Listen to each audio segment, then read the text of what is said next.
A ritual is literally the embodiment of intention. It's a way of making it physical.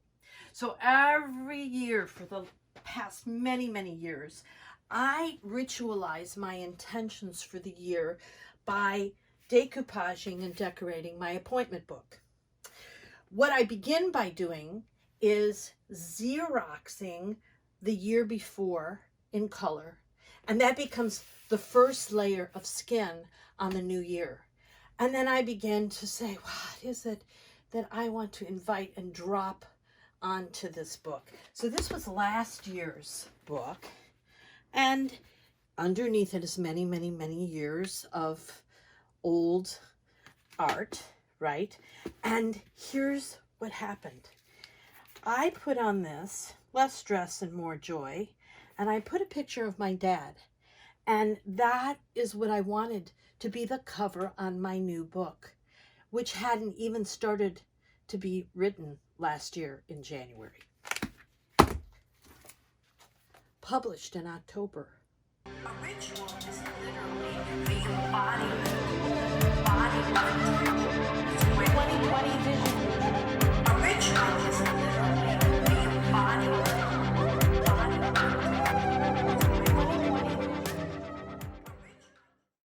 So here it is, outside, inside. As the year progresses, if my vision is expanded, all I have to do is get out the Mod Podge and add to it. So let's see what's going to happen.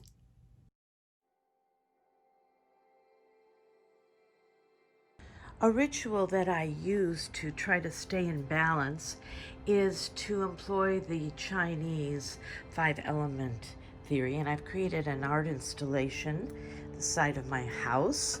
We just saw water. We're moving into wood.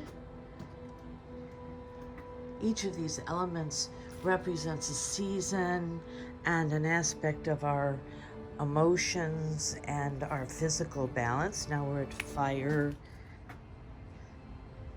And I can sit in front of these installations and meditate on whether those elements are in balance. And now we're at earth, which is about nurturing.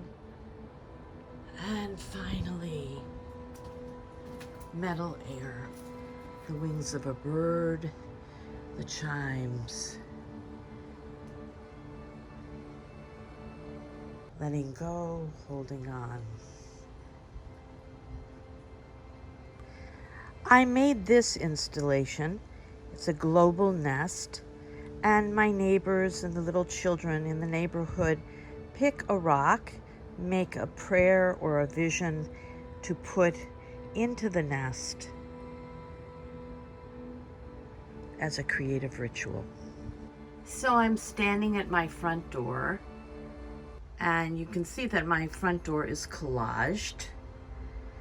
This was another ritual that I created to